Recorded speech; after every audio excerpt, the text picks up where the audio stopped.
I was pulling the last of my garden tomatoes when my phone rang. It was my neighbor, Dorothy.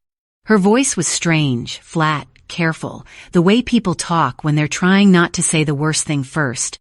"Eleanor," she said, "your daughter's car is in the ditch on Miller Road. She's 10. You need to come now." I didn't take off my gardening gloves. I didn't lock the back door. I just drove. I found my daughter slumped against the passenger window of her own car, the door hanging open like someone had pulled her out and thought better of it. Her face was swollen on one side. Her blouse was torn at the shoulder. She was 7 months pregnant, and she was barely conscious, and when I touched her cheek, she flinched like she thought I was going to hit her. "Baby," I said. "It's me. It's Mom." She opened one eye. The other was swollen shut. They said, she started, then stopped to breathe. My sister-in-law said I deserved it, that I was never good enough for this family. I held her hand the whole way to the hospital. I didn't cry. I made myself a promise in that car that I wouldn't cry until after. My name is Eleanor Graves.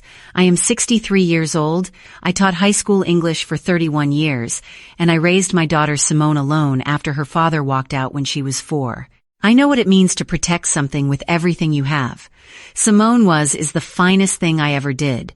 Warm, stubborn, funny in that dry way that catches people off guard. She married into the Caldwell family 2 years ago, and I tried. Lord knows I tried to be happy about it. Her husband, my son-in-law, is a decent enough man, Marcus Caldwell. He works in logistics, keeps a tidy yard, remembered my birthday last year without being reminded. I have no quarrel with Marcus. His sister, Renata, is another matter entirely. From the very first Sunday dinner, I felt it. The way Renata looked at Simone, not with dislike, exactly, but with assessment, like she was calculating something. Renata is 41, unmarried, and has lived her whole life in the orbit of the Caldwell family money. Their father, Gerald Caldwell Sr., built a small construction empire in rural Georgia over 50 years. When he passed 18 months ago, he left behind a will that nobody expected. He left a portion of the estate, a 200-acre piece of land outside of Savannah, to Marcus, and by extension, to Simone. Renata got the house and the business accounts, but she wanted that land. I didn't know any of this the morning Dorothy called me. I only knew that my daughter was lying in a ditch on Miller Road with a swollen eye and a torn blouse and a baby inside her that had not yet had the chance to breathe its first breath of free air. The emergency room doctor was a young woman with tired eyes who told me Simone had 2 cracked ribs, a fractured cheekbone, and bruising consistent with being struck and then thrown against a hard surface. The baby's heartbeat was strong. They were keeping Simone for observation. "She's going to need surgery on that cheekbone," the doctor said quietly. "Not tonight, but soon." I nodded. I asked if she had been able to speak. "A little," she asked, "for you." I went in and sat beside my daughter's bed, and I held her hand, and I waited for the machines to stop beeping so loudly in my ears. "Tell me," I said. Simone looked at the ceiling. She had the same way of gathering herself that I do, deep breath, chin up, eyes forward. "Renata called me yesterday morning," she said, "told me Marcus wanted to meet for lunch. At the old Caldwell property on Route 9, said it was about the land survey, some paperwork he needed me to sign." I already felt it then, the particular cold that comes from knowing something terrible before you've been told. "Marcus wasn't there," Simone said, "just Renata and 2 men I'd never seen before. She told me I didn't belong in this family, that the land should stay in Caldwell blood. That I was." She stopped, swallowed. She said my kind always married up for money and everyone knew it. My kind. I kept my face still. "And then?" I said. "Then one of the men grabbed my arm and I fought back, and I fell against the fence post. The metal corner." She touched the side of her face without touching it. I think I blacked out. When I came to, I was alone, and my phone was gone, and I walked to the road. Dorothy must have seen my car in the ditch. "Renata left you there," I said. 7 months pregnant. She left you there." Simone closed her eyes. "Yes, ma'am," she said. "She did." I sat with Simone until she fell asleep. Then I walked out to the hospital parking lot, stood between 2 pickup trucks, and I called my brother. My brother's name is Calvin. He is 58 years old, retired from 22 years with the Chatham County Sheriff's Department, and he is the most methodical man I have ever known. He does not raise his voice. He does not make promises he cannot keep. When our mother was dying and I fell apart at the kitchen table, Calvin sat across from me and said, "Eleanor, falling apart is for after. Right now we have things to do. I have lived by that ever since." He answered on the second ring. "Cal," I said, "I need you." He drove 4 hours from Savannah that night. He arrived at the hospital at 2 a.m. with a thermos of coffee and a yellow legal pad, and he sat across from me in the family waiting room, and he wrote down everything I told him without saying a word until I was finished. Then he said, "Okay, here's what we're going to do." The first thing Calvin did was make sure Simone filed a police report before she left the hospital. This sounds simple. It was not. The deputy who came was young and seemed uncomfortable, and Renata Caldwell was known in that county. Her father had donated to 3 sheriff's campaigns in a row. Calvin sat in the corner of Simone's hospital room while she gave her statement, and he did not say a single word. But his presence, former law enforcement, broad-shouldered, absolutely still made the deputy's pen move faster, and his eyes stay on his notepad instead of wandering. Case number. Documented. That was step 1. Step 2 was the land. Calvin had a friend from his department days, a woman named Patricia, who had gone on to become a property attorney in Atlanta.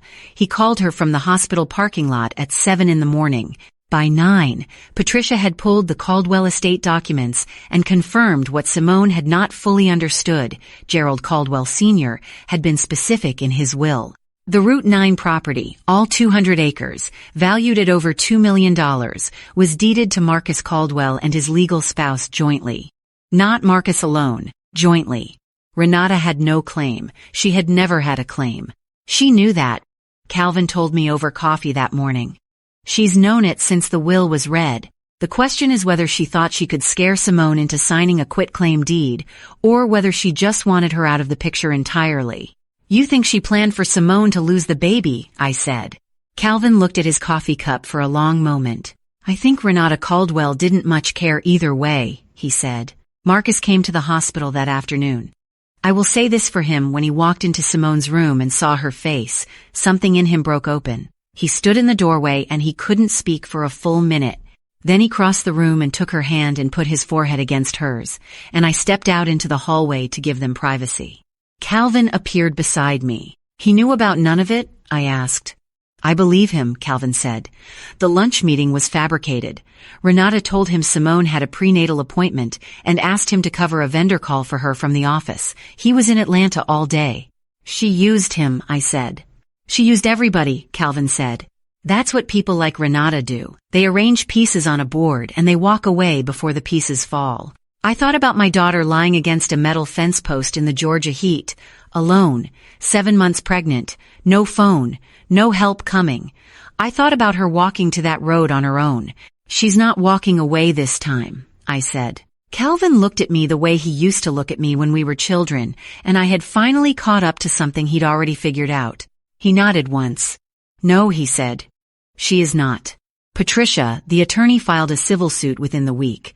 Assault, battery, intentional infliction of emotional distress, and a separate count related to the attempted coercion of a property transfer under duress. The 2 men who had been present, we found them faster than Renata expected, because one of them had a cell phone that had pinged a tower near the Route 9 property that afternoon, and Calvin had friends who knew how to ask the right questions through the right channels. Both men gave statements. One of them had a prior conviction and was not interested in adding another. He told investigators that Renata had paid them each $500 to persuade Simone to sign paperwork, and that things had gone further than intended when Simone refused and tried to run. Further than intended. I keep that phrase somewhere behind my teeth. I have not let it out yet. The district attorney's office in that county was slower than Patricia thought they should be, so Patricia made some calls to colleagues in Atlanta, and a state-level inquiry began into whether local law enforcement had been appropriately responsive given the severity of Simone's injuries and the identity of the accused. That inquiry had a way of making the local DA's office move considerably faster. Renata Caldwell was arrested on a Tuesday morning. I know because Calvin called me while I was at Simone's house, where I had been staying since she was discharged. I was making oatmeal. My hands were steady. It's done, Calvin said. All of it? I said. Aggravated battery. Conspiracy to commit theft by coercion. She'll be arraigned this afternoon. I put the spoon down. I thought about what I wanted to feel in that moment. I had expected something like triumph. What I actually felt was quieter than that, something more like a door, closing firmly on a room that had been letting in cold air for a very long time. Thank you, Cal, I said. Family, he said, and hung up. I should tell you about the baby. Simone went into labor 3 weeks after she came home from the hospital. It was earlier than the doctors wanted, but not dangerously so. Marcus drove her to the hospital at 4 a.m. and called me from the parking lot, and I was there in 40 minutes. It was a long labor, 15 hours. I sat in the waiting room with Marcus, who was quiet in the particular way of people who are praying without quite knowing they're praying. Calvin drove up again and sat with us, and he brought sandwiches nobody touched, and we watched the clock and didn't talk much. At 7:12 in the evening, a nurse came out and told us we had a girl. She was 6 pounds, 4 ounces. She had Simone's nose and her grandfather Caldwell's chin, and a pair of lungs that announced her arrival to the entire maternity ward without any hesitation. When they let me in to hold her, she looked up at me with the vague, searching expression of someone who has just arrived somewhere new and is already sizing up the situation. Hello, I told her. You have no idea what this family went through to get you here safely.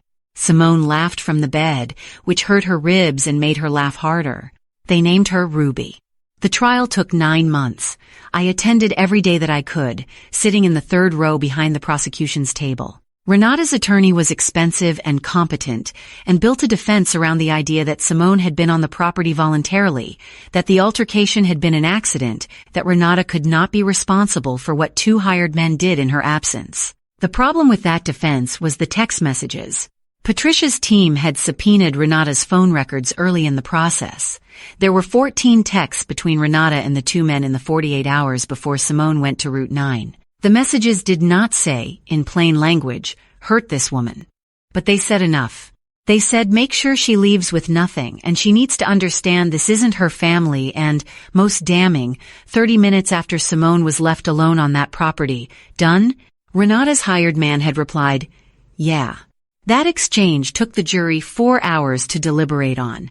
They came back with guilty on all counts. Renata Caldwell was sentenced to 7 years. She will likely serve 4 with good behavior. I do not consider that sufficient. I consider it a beginning. The Route 9 property is still in Marcus and Simone's name. They drove out there last spring with Ruby, who is 8 months old now and has learned to pull herself upright on furniture and seems personally offended by any surface she cannot climb. Simone sent me a photograph from that drive, the 2 of them standing at the edge of a field, the Georgia pines behind them, Ruby on Simone's hip pointing at something just outside the frame with the absolute authority of a person who knows exactly what she wants. I have that photograph on my refrigerator. Calvin came for Thanksgiving. He held Ruby for most of the afternoon and pretended he wasn't delighted about it, which fooled nobody. After dinner, when the dishes were done and Marcus had taken Ruby upstairs for her bath, Calvin and I sat on Simone's porch with decaf coffee the way we used to sit on our mother's porch when we were young, and we didn't say much, because there wasn't much that needed saying. You did good, Al, Calvin said finally. We did good, I said. He shook his head. You never fell apart. Not once. Not in the parking lot, not in the waiting room, not in the courtroom. He looked at his coffee. Mama would have been proud of you. I thought about that for a while. The night air was cool, and the neighborhood was quiet, and somewhere inside the house, I could hear Marcus singing something foolish to Ruby at the top of the stairs, and Simone laughing at him for it.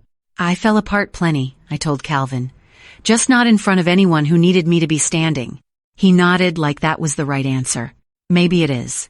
Maybe that's the only answer any of us have when someone tries to take everything from the people we love. You stay standing. You stay methodical. You write things down on yellow legal pads, and you make phone calls to attorneys in Atlanta, and you sit in the 3rd row behind the prosecution's table every single day until it is finished. And then, when it is finished, when the door closes on that cold room, at last you go back to your garden. You pull the last of the tomatoes. You let yourself be ordinary again for a little while. Ruby will be 1 year old next month. Simone asked me what I wanted to get her for her birthday. I said I already gave her the only gift that mattered. I kept her safe before she even had a name.